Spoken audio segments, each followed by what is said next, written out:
Thank you, Leah. Hello, everybody, and thanks for tuning in today. My name is Drake Hernandez, and I'm a first-year master's candidate in the Technology and Policy program here at MIT. Dave Ernest and I worked together to bring this panel to fruition, and I really hope that you guys enjoy the material as much as we enjoyed piecing it together. So, I'll say we're clearly in the midst of a massive energy transition, but even still, many agencies project oil and gas to play a major role in the energy system through at least 2050. So this begs the question, what role does oil and gas play in the energy transition? And to address that question, I'll hand it over to the moderator now, Dr. Emre Gencer, who's a research scientist in the MIT Energy Initiative, and then he'll introduce our panelists and get this panel kicked off. Emre? Thank you, Drake. I think this time videos are working. And thank you for the opportunity to wear a shirt and blazer as well. It's been nice over the last couple of days. So we are very excited for this panel, and we have two great panelists. So I will briefly introduce them, and we'll directly go into the questions. So we enjoyed quite a few chats before this panel, and I'm pretty sure everybody will have will really enjoy this panel. So I want to introduce our panelists, Dr. Laura Olive. She's an associate in NERA Economic Consulting, and Ekin Senlet, who is a partner in Barclay, Damon LLP. So if you can briefly introduce yourself, then we can start the real questions about oil and gas and energy transition. Well, since you said my name first, I'm happy to start. So I'm Laura Olive. I'm an associate director at NERA Economic Consulting in Boston. I have a PhD in economics from Northeastern University. I'm born and bred in Boston. And I work mostly in disputes. So it's litigation. It's also regulation of energy, electricity distribution, gas distribution, and some international arbitration as well. So all across the energy space, oil, gas, electricity, renewables, all that whole spread of things.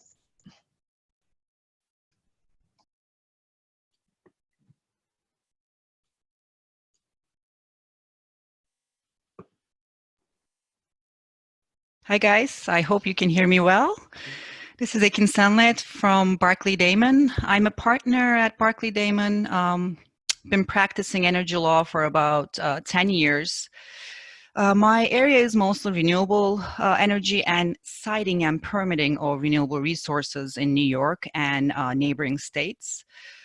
Besides that, I also work on oil gas infrastructure as well as some utility rate cases. So quite a huge bunch of regulatory work that happens in New York.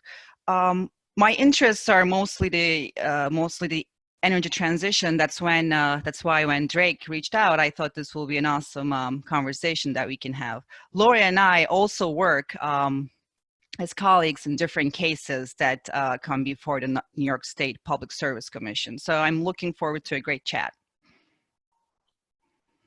Great, thank you. So I will directly go into the main question of this panel, energy transition. So energy transition really describes the fact that we'll see a dramatic transition to a low carbon energy research and technology portfolio in the near future.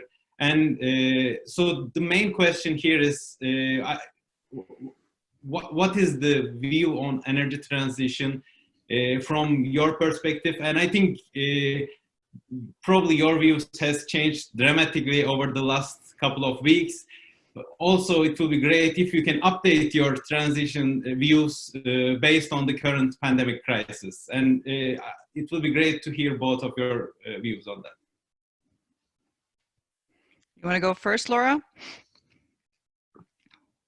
Sorry, sure. So I think that, yes, things have changed. And really, as Mark said in his keynote, we don't really know what's going to happen, but I think that the energy transition is still a major issue. Things will change when we all come out of this lockdown. But I think that we still need to think about in a similar ways. So I'm just going to say in similar ways that I would have said before. So, the resources that we have now that we can use, like gas as a transition fuel, which has been used in many places, particularly in New England. We use a lot of natural gas electricity distribution, and we need natural gas to heat our homes right now. So we use what we can while we can, and then, then while we invest in clean technology, which requires a lot of investment, and we have to be willing to make those investments. So just like we've invested in new technologies in other spheres, we need to invest in new technologies in the energy sphere. Ultimately, changing demand is a big part of this picture. That is not something that it comes from a policy making perspective. So I know later we're going to talk about carbon pricing, and that's something that our carbon tax, no one likes to call it that, but it's carbon tax. That's something that we need to think about too. And I'll give more of a conceptual understanding of mine in terms of energy transition, climate change, and what we need to do to achieve where we're trying to get. In my mind, energy transition is a pathway for transformation of the global energy sector from fossil fuel sources to zero carbon, and it's going to happen in the second half of this century. And it's hard. It is the need to reduce energy-related carbon emissions to limit climate change. So we need to remember, and we need to always, I think, in the back of our mind, fossil fuels have been absolutely essential to the human race and to the growth of our wealth. So we achieved a lot of things with fossil, hence the Industrial Revolution. Now, what we mean by energy transition is that how do we get our economies in the United States and a global sense to a position that we can produce enough energy to deliver the same wealth and same living standards for everybody, but with much reduced carbon emissions. So I think that's the million-dollar question. And decarbonization of the energy sector requires an urgent action on a global basis. While it's underway, I think there's still a lot more to do. That's kind of my take on it, and I don't think it's going to be surprising to anyone. Can I just add to that before we move on? Sure. Okay.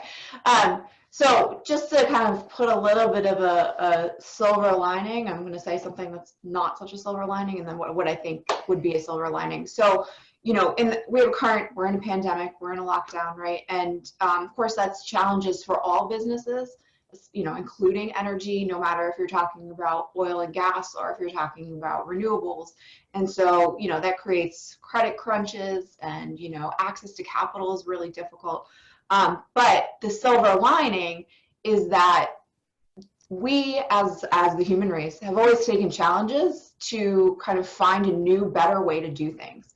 And so I think that we can, we could see that we had challenges. Let's take just one example. In the U.S., high natural gas prices, right? 10 years ago, a challenge and a financial crisis at the same time, right? 2008, 2009. That's when the shale revolution really started. We kind of took those opportunities to create new technology. Okay, so what I'm saying here is that maybe this crisis, which it is, can create tough economic times, can create the opportunity to advance. And so, I think that's a silver lining in this. And I think one undeniable observation is definitely this year our greenhouse gas emission footprint will be extremely low. There is truth to that. Another silver lining. Yes. So, of course, we've seen a huge growth in renewable generation. So we've seen in California, in rest of the world, there are some leaders in the area implementing solar, wind technologies, so on and so forth. But whenever we look any energy outlook, and Mark also mentioned this in the keynote his keynote remarks, we are still seeing a huge role for oil and gas in the next couple of decades. Actually, till mid-century, still the energy mix will be heavily relying on oil and gas and other fossil resources. So the role of oil and gas is really undeniable in the energy transition. And I want to hear from you, what do you see the role of oil and gas sector specifically in this energy transition? Is there a role for oil and gas? So what's your views on that? I'll get started, and then I think it will be more of a going back and forth between you and I, Laura, on this one. Sure. Well, the answer is, is there a role for big oil and gas? Absolutely. If the world is going to come to anywhere near to meeting its climate change goals, the big oil and gas will have to play a big part. There's no doubt about that. And big oil and gas are already willing to play their part. The industry's operations account for almost 10% of all human-made green gas emissions. Obviously, buildings, power sector, transportation take the other chunk. And in addition, the industry produces fuel that generate the other quite chunk of the global emissions. But what is the role for, and what is the benefit of having oil and gas? I think it's, and experts agree as well, it's enormous. From the renewables perspective, let's talk about the renewables perspective in terms of power generation.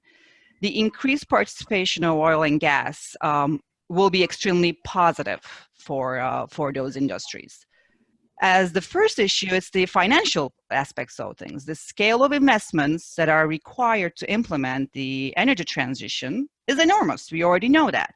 And the oil companies are still financially strong amid the pandemic we're having. And they have the know-how.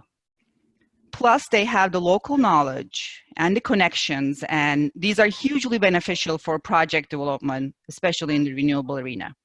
Connections with stakeholders, permitting authorities, suppliers. So all of them are extremely important for us to get with the infrastructure we need for renewables. So seasoned oil and gas companies know how to do it the best in the most efficient way. I'll stop there, and then we'll talk about challenges. Let's hear what you have, Laura. So what I would completely agree with what you said. You know, I think there is a role for big oil and gas, and as you say, they have the know-how, they have a history of doing this, they have connections, they know what to do. And I would just mention something that Mark mentioned in his keynote. You know, the International Energy Agency, the EIA, they expect demand to continue to grow throughout the world for the next few decades. And so I think that it's something, when you think about that, you know, it's some of it's combustion, obviously, for transportation, aviation fuel, for cars. And so we start using more, you know, alternative fuels or electric vehicles. And the other use too is for petrochemicals and plastics, which is something that we don't realize how much of that we use. I think that's something that people don't think about as much as, say, gasoline in your car.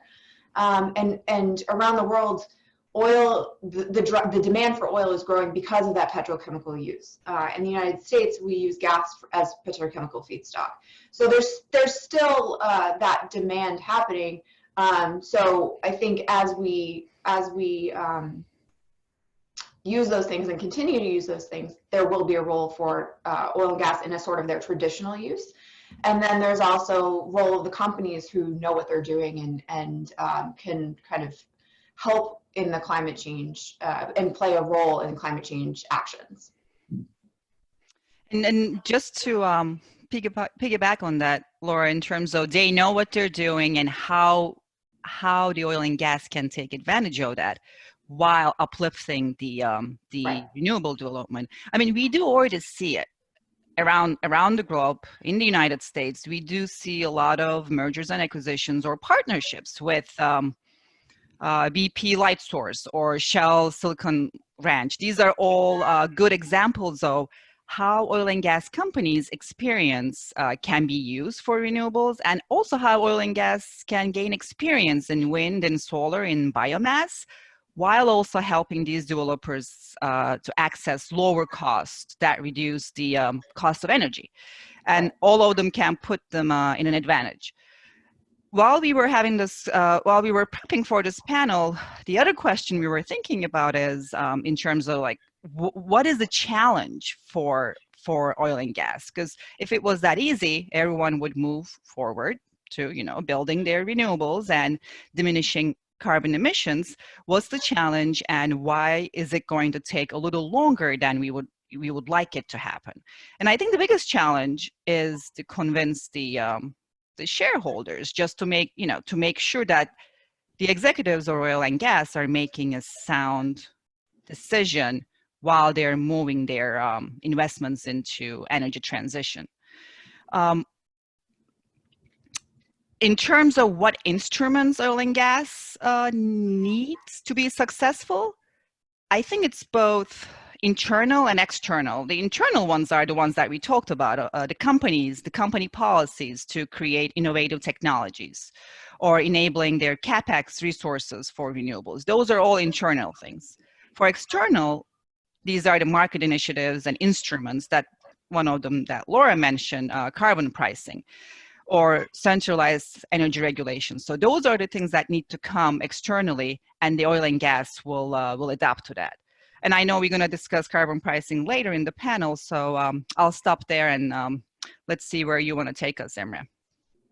Yeah, so I want to also little bit switch to the topic of technology, because oil and gas companies are not only about the resource, but also technology and also the scale of these technologies. So I want to hear your views on the what specifically these oil and gas companies can bring. And I want to give an example from the carbon capture side or hydrogen production side that can really play an important role in energy transition, and oil and gas companies are the expert in these areas. But what do you think beyond solar, wind, renewables that oil and gas companies really can bring their know-how in technology basis? So I can start on this one. So I think that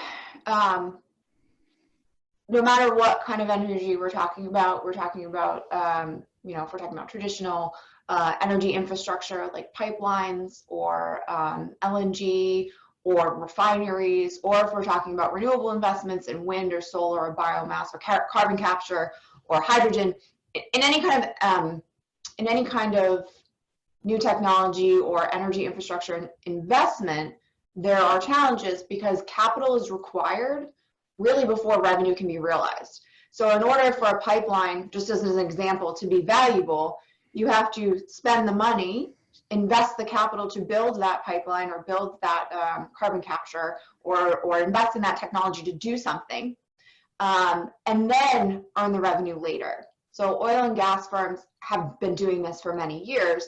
And as an example, if you build a gas pipeline to New England, you have a gas distribution company that signs the contract for that and has a guaranteed revenue stream as approved by a regulator, a state regulator, for ratepayers to then pay for that capacity of gas needed to heat homes in the winter. So you have on the one hand this investment and you have this revenue stream, and you have to bring them together in order to recoup investment. So I think that challenge is always there, no matter what kind of investment we're talking about in the energy sphere. So I would say that investment into new technologies requires the same type of knowledge and same kind of approach. Ekin, do you want to also comment about what you see, what technologies you see can play a role, and what oil and gas can bring to the table? Sure. And before I start on that, I kind of want to, the way that I strategize in my mind in terms of where to go. As you said, your point is well taken. We already we already know how to take carbon out of electricity. So that's kind of the low-hanging fruit out there. What other instruments that we can use in oil and gas can help? Because we already know with the collapsing price of renewable energy from solar and wind, it is the way to go. And that means if you combine that with batteries and with collapsing in cost, with gas turbines as backup when it's needed, I'm confident that we'll be able to get the energy sector, the power generation, to zero carbon within the next 30, 20 years. And then we will start having cars and automobiles, which we're already seeing that can run on electricity. Then we will get to domestic heat from electricity. Then the challenge becomes, and I think that's where we still need a lot of market instruments and innovation technology is, within the industry, how to produce things like steel or cement or making big commercial airplanes fly. So that is the part the industry still needs to work on, and that is the real challenge in the industry. What do you do with heavy duty transportation, or what do you do with building heating when switching to electrification is not specifically economical? So those are the issues that we still need to tackle. And in my mind, energy transition is not going to be a radical shift with all of the, let's say we have all these instruments working for us. It's not going to be a radical shift. It's going to be a give or take. And there's still going to be a long period ahead of us where these will too, fossil fuel and renewable energy, will have to go hand in hand, because we're not there yet. And we will have to be relying on fossil fuel in some sectors because we right now do not have the technological capability to switch everything to zero carbon. In terms of what other promising instruments or technologies, I know you mentioned carbon capture. I'm going to go a little bit more. I think it's just the simplest, in my mind, it's the simplest way. I think it's energy storage that's really important. Because when you think about it, we have the amazingly strong, plentiful energy resource, which is sun, and it already radiates a lot of energy on Earth, which is way more than all the entire human race will need. But the issue is to store it, and storage units become extremely important. And most of the time, what we have in the energy industry is not where the energy comes from, but it's about our ability to generate it at 1 hour and then use it at another. So in that sense, I think energy storage and implementing energy storage hand in hand with renewable energy is the critical path that we will need to follow. I would just add to that, it's not a new technology, but like electricity transmission is a big part of that. So you might have a lot of wind power in a place, or solar generation in a place where there's not a lot of folks, like there aren't a lot of people there, and so you need to bring it somewhere else. So investment in transmission is also a big player in this transition. And that's usually the hardest one to get through, because when you think about it, you're trying to get the energy to condensed areas. That's the problem we have, right? But when it comes to outside of condensed areas, it gets really challenging with permitting issues, which I know we will talk about it later as well. Yeah, so, but you're still thinking that the electricity, low carbon electricity is the key here, and we need to enable it either by supporting with energy storage or increasing the electricity transmission from one region to other. But personally, I'm really also curious to see what you think about potentially another energy vector, like low carbon energy vector like hydrogen. Do you think also for decarbonizing other sectors that you mentioned, this can play a role, or you're mostly thinking that the electricity will be enough to pretty much decarbonize the whole economy?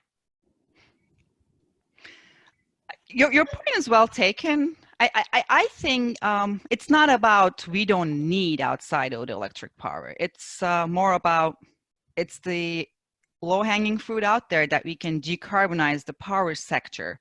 Once we adapt to that, then the rest of the technologies will have to come as well. I think we're thinking about in terms what needs to be done first in the immediate future in terms of what can be done, like hydrogen, it is happening. There are incentives, at least I can talk about New York State. There are incentives within New York State for hydrogen.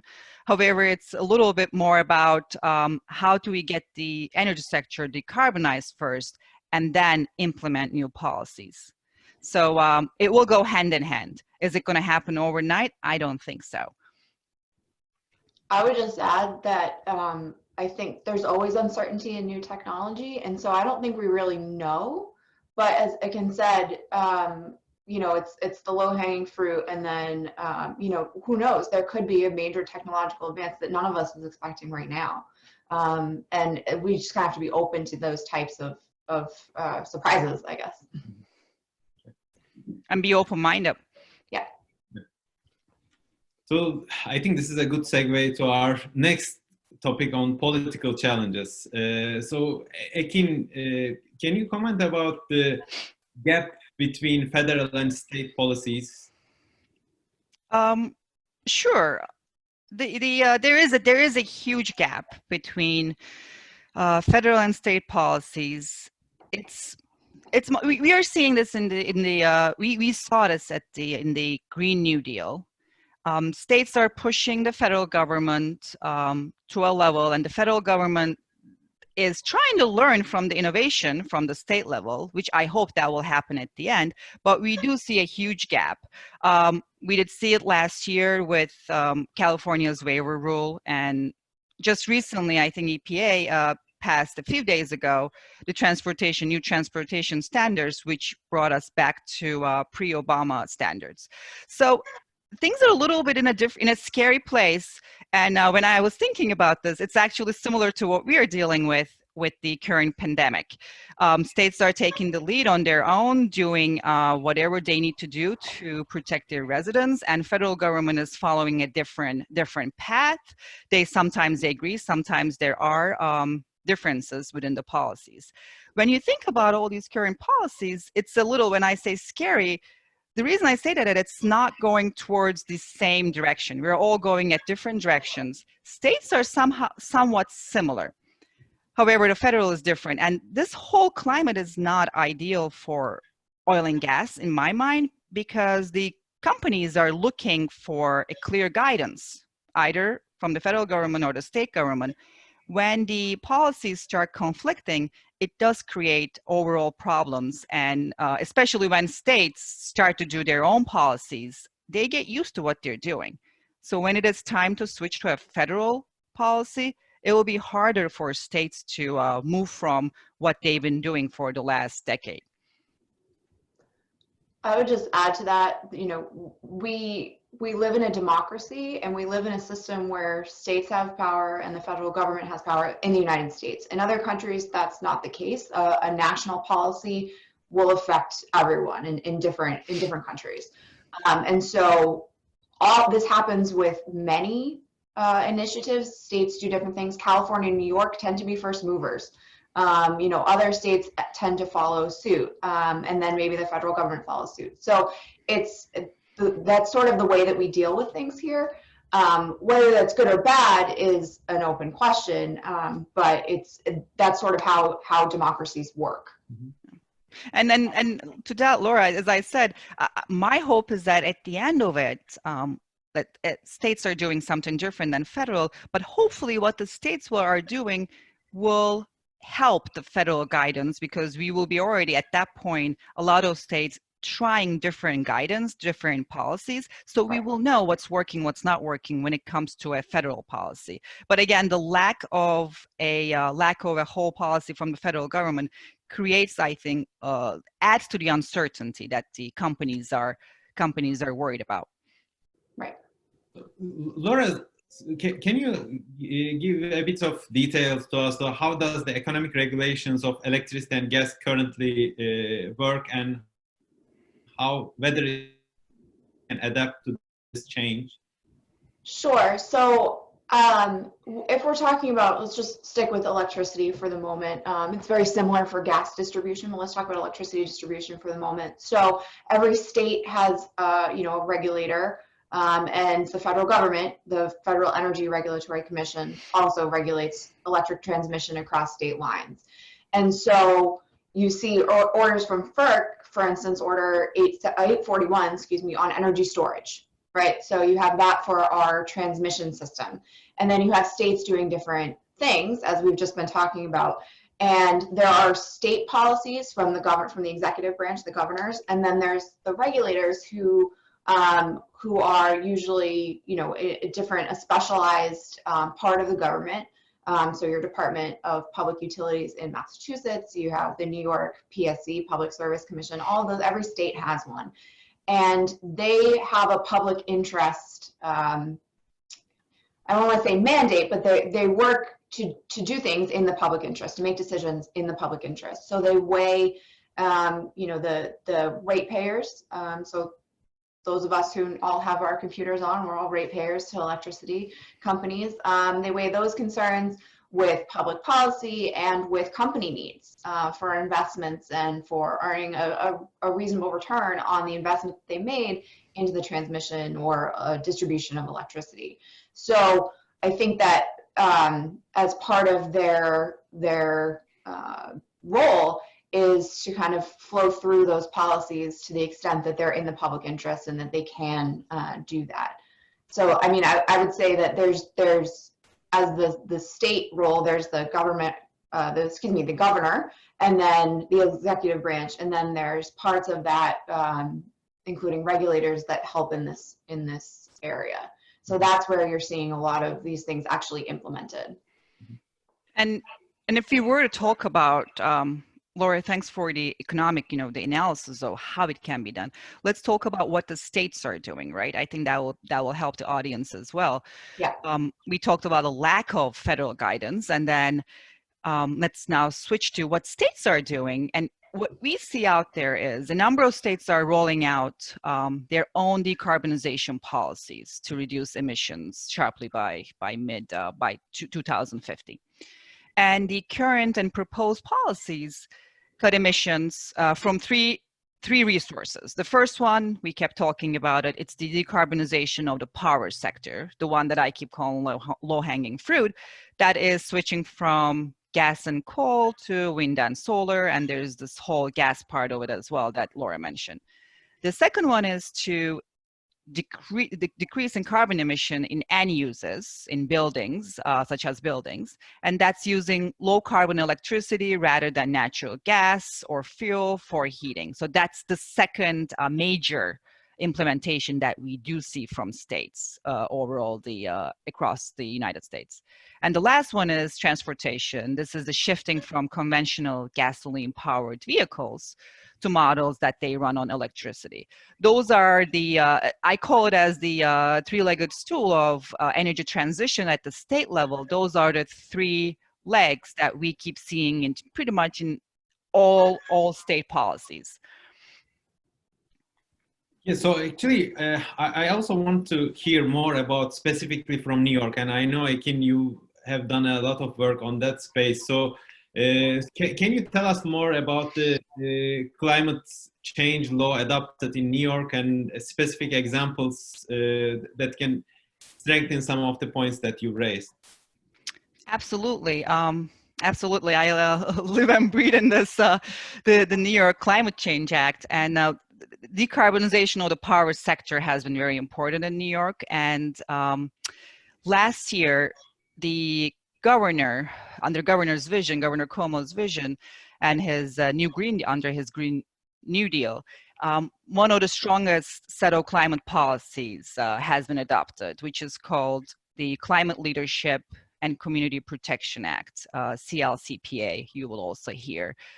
This passed in 2019, in July 2019, and the law, it has a lot of different sections, different provisions, but the most relevant one to our discussion is the law mandating the total decarbonization of New York's power system by 2040. So that's a very ambitious goal, and we're working. And New York is one of the few states that we have something codified in our regulations, in our statute, that's stating that the power sector will have to switch to decarbonization by 2040.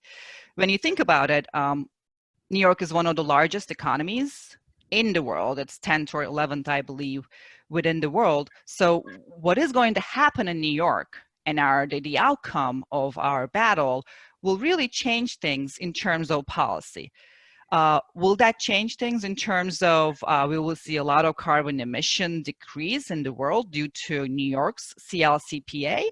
That might not be the case because New York is already, when you compare it to other states, neighboring states, PJM or MISO, New York is already extremely green. But we are being the front line, we're being the front runner and trying to get there under the vision of our governor. So the major components, if I can give some examples, is the basic one is increasing energy efficiency by 185 trillion BTUs. This is by 2050.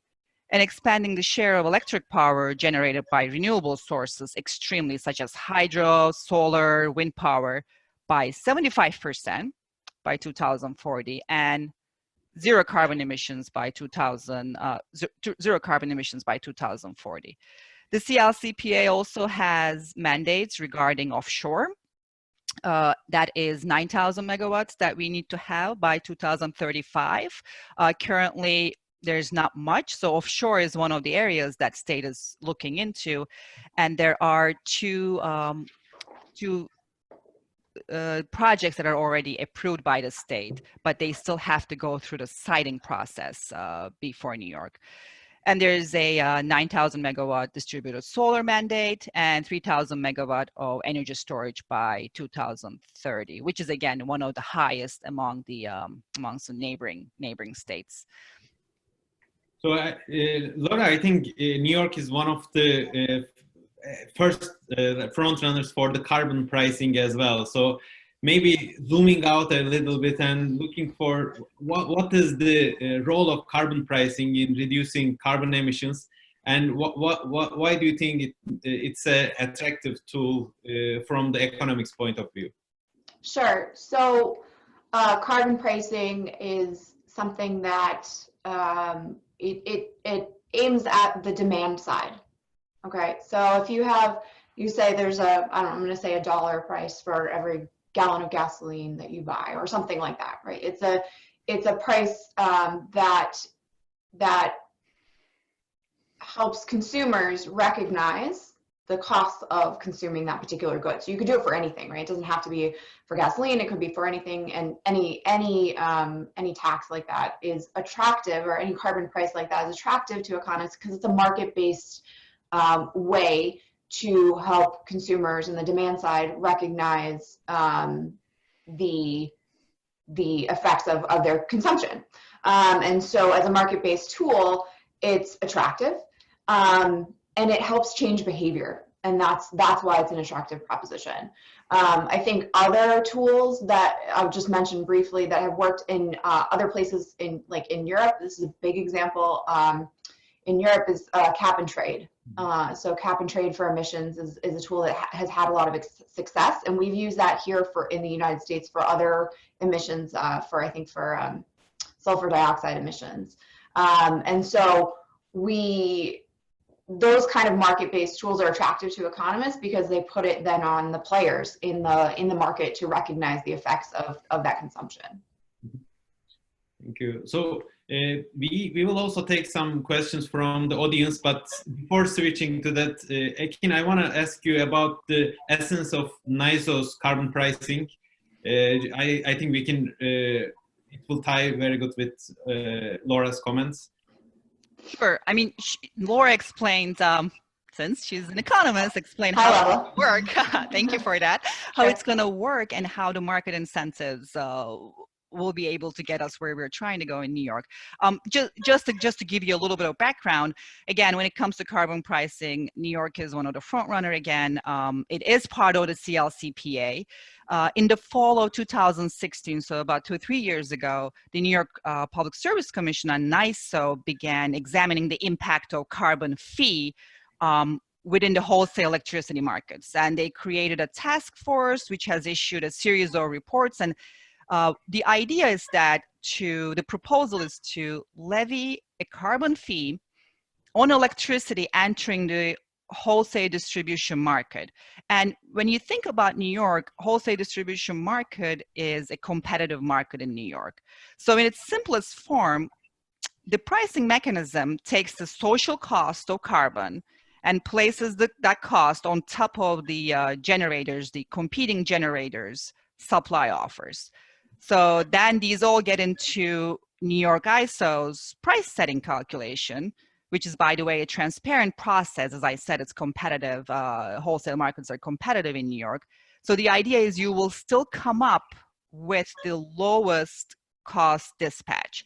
And there will be a difference, the revenue that will be generated due to the social cost of carbon, and the revenue at the end will be returned back to the ratepayers. Where is New York in this process? It's still not done. There's still a lot of regulatory permitting that needs to happen.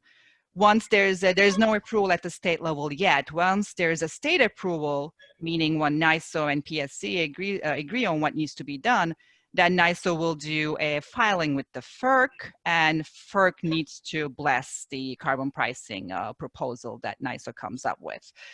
So I think in light of all these significant regulatory hurdles, the carbon pricing will not be implemented in the wholesale markets until the second part of 2021. But it is moving forward, hence it's part of the state's CLCPA.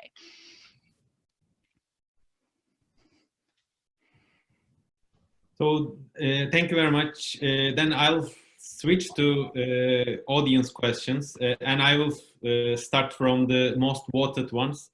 It is from an anonymous attendee. If the assumption that oil companies will have strong balance sheets which allow them to make the necessary investments in energy infrastructure proves to be false because of both oil price crash and COVID-19 pandemic, how does this affect your opinions of their role to play in the energy transition?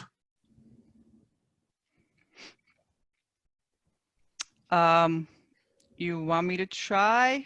Sure. Okay, sure. I mean, it's a good question in terms of we can't just ignore what's happening outside with the current pandemic crisis, and it's timely. The question is definitely relevant. When you think about it, before the coronavirus pandemic, big oil and gas was already under significant pressure to speed up their transitions to cleaner forms of energy, right? This pressure may have receded due to the lockdowns and massive slumps in oil prices. We get it, and that will reduce the impetus of energy efficiency policies. But I believe, or at least I want to believe, like the rest of us, that these difficult times are only temporary and we'll be back to business as usual, hopefully soon. And when that happens, the pressure will be back on. And in the meantime, we might see some federal administration regulations that may pass that will take us, weaken the green gas emission standards. But I think there are still opportunities, and we can still get to where we're trying to go. From every crisis, this Mark Brownstein, when he was talking, when he was giving his keynote speech, he mentioned this. There's always an opportunity in every crisis. And when you think about it, the governments directly or indirectly drive a lot of energy investments, meaning there's an opportunity to steer those investments onto more sustainable path, which will give the signal to oil and gas companies. And also, I will just end with again, this is kind of going back to what Mark said. I do think there are opportunities to be learned from the pandemic as well, one of which is the power of sound science. If we follow the cues of Mother Nature, we will be able to tackle the climate change with sound science and dedication. Same goes for the pandemic, same goes for the climate change, and providing the right signals to the oil and gas companies for their investment opportunities. I would just add that there's a couple of things going on for oil and gas companies right now. So it's not just the pandemic, it's also this drop in oil prices because of Saudi Arabia and Russia. So that has, you know, that has a very large effect on kind of a view forward. But oil and gas companies and oil and energy investments, infrastructure investments generally are something that take a long-term view. It's not just a 1 month, it's definitely a much longer term view. And so I think that once we get through this pandemic, you know, the expectations for the oil price to continue to be as low as it is right now are in the market for, if you look at futures prices for global oil at Brent, they expect prices to go back up again. So I think that in not that distant of a future. So I think there's just a lot of uncertainty, and that is only exacerbated by a pandemic. And then, you know, you have Saudi and Russian, you know, competition happening. And so I would just say, I'm not really sure. There's a lot of uncertainty, but I don't think that there isn't now an opportunity to think about what we can do next and how we can do it. So we have a hydrogen-related question, and I didn't plant this, so thank you, Sarvesh Handa.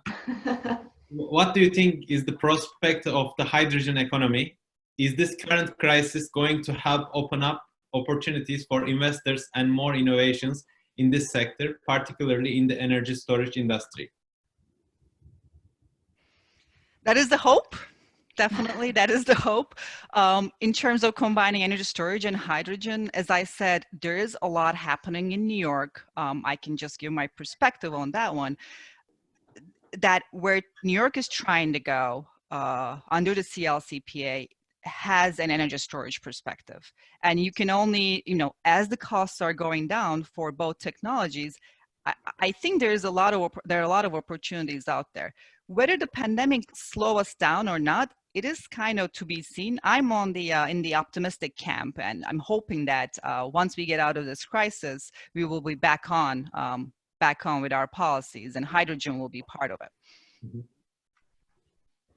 I don't have much to add to that other than to agree. And I think, Emre, maybe you should say something about this, since you know you know a lot about this anyway, and you're here.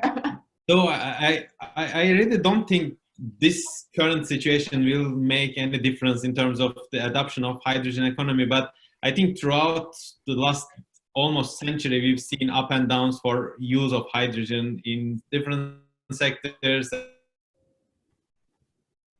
and in different energy transition.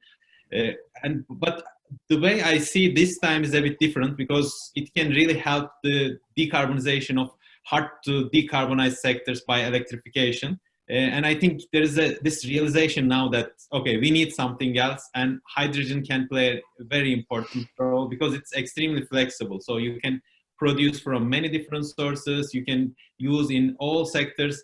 And I want to believe that this time it will be different, and I don't know whether it's in the next decade or by mid-century, we'll definitely see a role for hydrogen. And thank you, Laura, for giving me the opportunity to speak. Sure. I knew you do it better than me.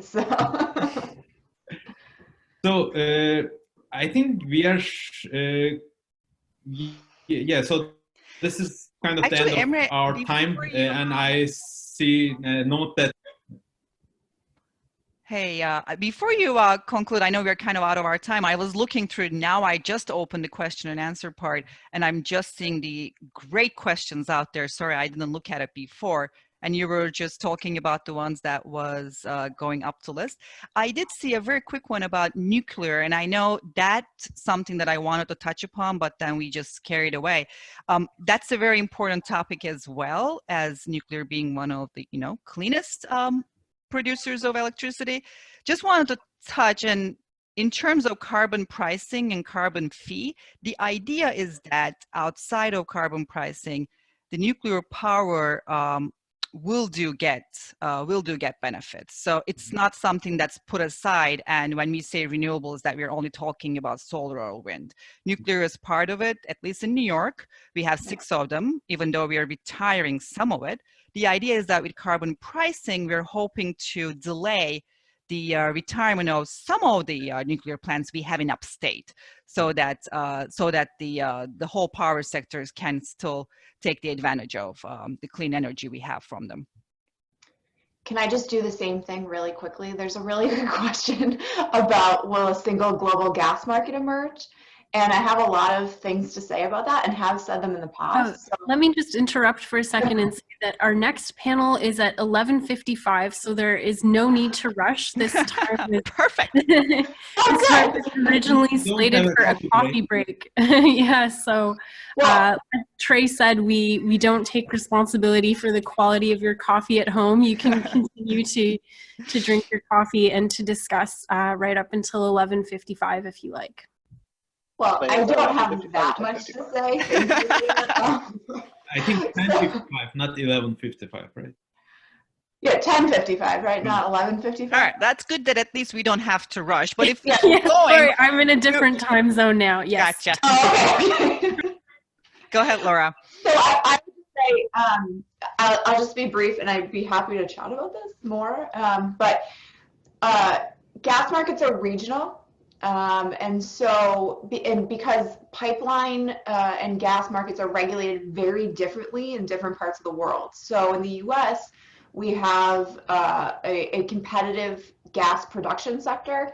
We have pipelines that are heavily regulated, and that regulation includes the ability to have a secondary capacity market, meaning if the primary capacity holder, so say your gas distributor in your city A, whatever, doesn't need the gas, say in the summer when it's not cold, they can sell that capacity in the secondary market, and someone else who does need it, who wants to use it, say for electricity generation, can buy it in the secondary market. So that's very different from how it is in, say, Australia or in Europe, or sometimes often other countries in South America. It's very different. And so when you have LNG, right, liquefied natural gas, as a potential link between countries, that's definitely true. It is a potential link, but the economics of LNG are, they follow all of those highly upfront, capital intensive investment issues that I was talking about earlier. And then getting into a different market is very difficult. So if you were to bring LNG here, which now we don't need, but in Massachusetts we still do bring in LNG for gas in the winter. We do a couple of loads a year. It can get right into the pipeline system and then be kind of traded. Capacity can be traded, and it's a competitive system. To get into, say, the European system, it's a very different. You don't really have the ability to get into the pipeline system in that way, because countries like Russia have market power, and there's a lot of different issues that I won't get into. So the ability to have a global single gas market like we do in oil is very difficult, because shipping is a very expensive prospect. And so it's not that it's not possible, it's not that there aren't some spot or short-term contracts, less than 4 years, but it's only about 25 to 30% of the market, and it's been like that for the last 5 years. So it grew a lot between 2000 and 2015, say, but since then it's really stayed about that, because of you need a long-term contract to kind of support that investment up front. And then getting inland transport is not competitive the way that it is in the US. So that's my short answer to that.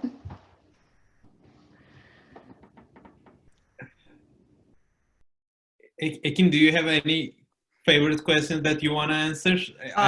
One for you. Do you think almost 2040 goal is feasible?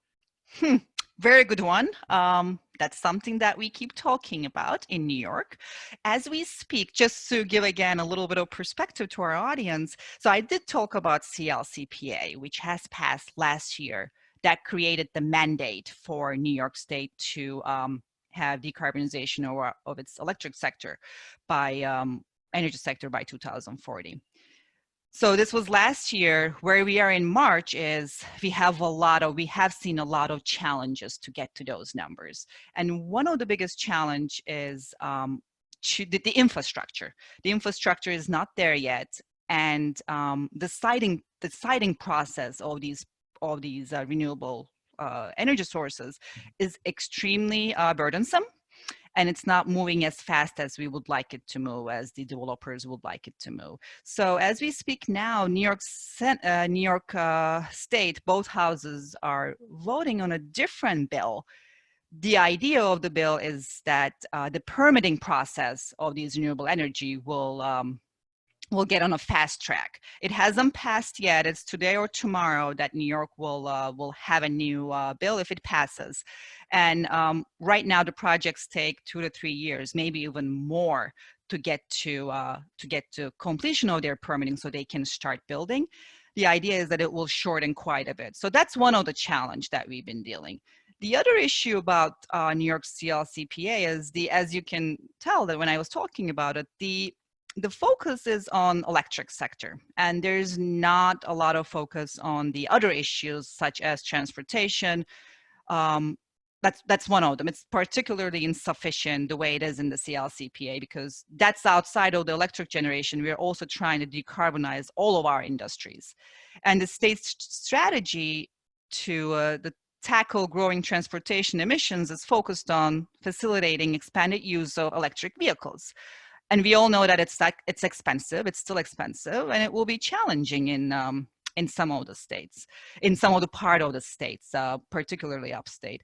So critics say we heavily rely upon electrification of the power sector, but we need to move forward more with transportation and building in industrial sectors, and more needs to be done there.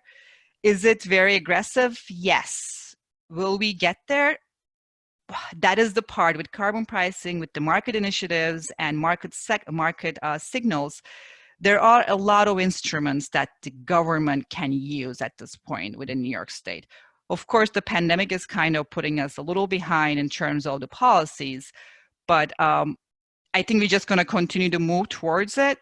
Will we get there? That's my hope, but I agree that it's extremely aggressive. Laura, maybe one final question, if you have any favorites? Let me look again. I really like that global gas one. That was my fave.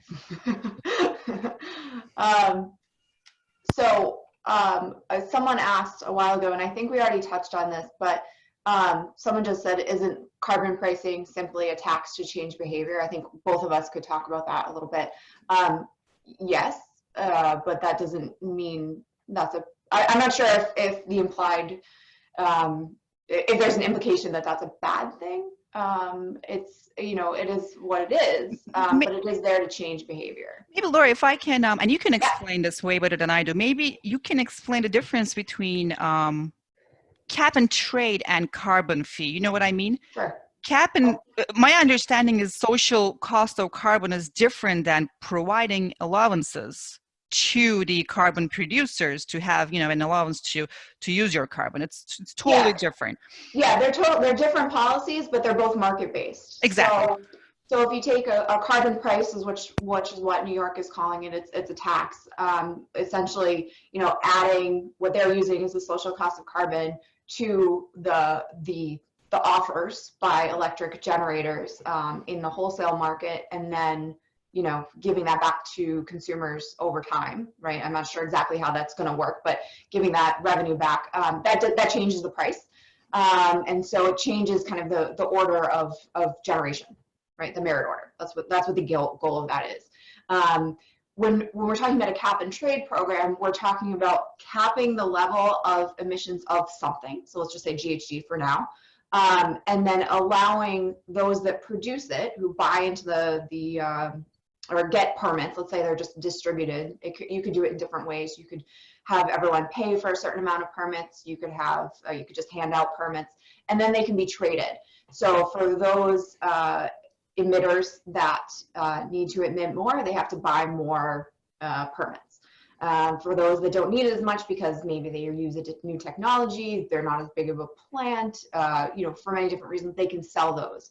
So it's creating a market for the ability to emit. So it's different than a carbon tax, but it's the same idea of trying to change the behavior of either the supply or the demand side. And there was a question about how the revenue is going to be used. Mm-hmm. We don't need to go, I mean, I won't go into details, but the objective is that these programs, the carbon price program, will increase the cost of carbon incentive fuels, right? And it will discourage its use by the developers, by the suppliers. And while creating that, it will be creating an additional revenue because you're charging, you're asking those suppliers to add social cost of carbon to their price. So there is going to be extra funds that it will be returned to, we call them load serving entities, the distribution utilities in New York. So it's going to, as if I can give an example, to National Grids, to Con Edison, of these are the utilities. When we talk about consumers in the NISO market, we're talking about the load serving entities, the entities that are sending, who do have the wires, who do have, you know, that comes to the end users. So at the end of the day, the tax is not going to put on the ratepayers. Right. It's actually going back. The extra revenue is being sent back to the LSUs, the load sending entities, and they will pass it on to their ratepayers as an extra revenue. That was going to be my follow-up question, and maybe they haven't decided exactly how this is going to work, but I'm going to ask the question. Is it, so the National Grids, Con Ed, et cetera, the LSEs will get the revenue back, and then is there some sort of, what's the function for it to go back to ratepayers, if you know? My understanding that under the current proposal, and again, just remember that this has not been passed, they will have credits, not necessarily a refund, but they will receive credits when they, if any of these carbon fuel suppliers do get the lowest bid. Because think about it, we're still trying to come up with the lowest cost dispatch, right? But at some point, the lowest cost dispatch might be the energy that's coming from a supplier who actually uses carbon, who uses fossil fuel. So this extra cost will be credited back to the utilities. Okay. So thank you very much, Laura and Ekin. I think this was an amazing panel, and I really enjoyed it, and I'm pretty sure the audience also enjoyed it. And I will turn over to Drake if you want to close the session. Yeah, absolutely.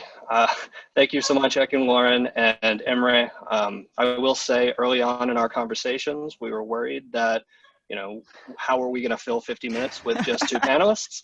And here we are an hour later, and I'm a bit partial, but I felt the conversation was absolutely amazing. So thanks again, guys. I really appreciate it. Thanks for having us. Yeah, of course. So now we have a small break. If everybody wants to stand up and stretch their back, if you're anything like me, you've been sitting here hunched over for the last 2 hours.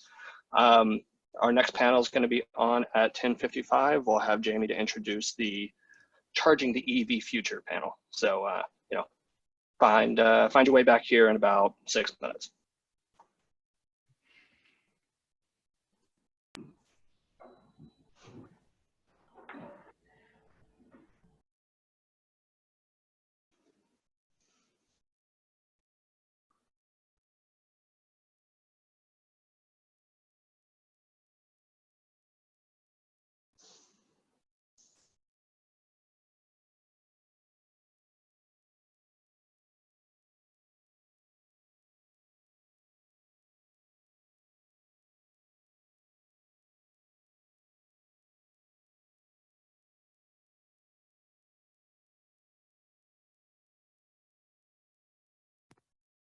Hey, can you guys hear me? Yep.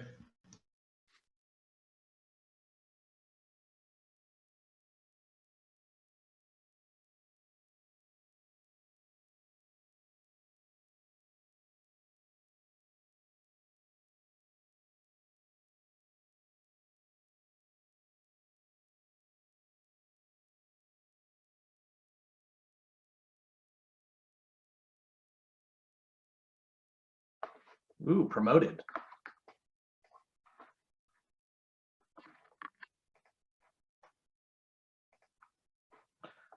Let me not choose Chernobyl as my background here.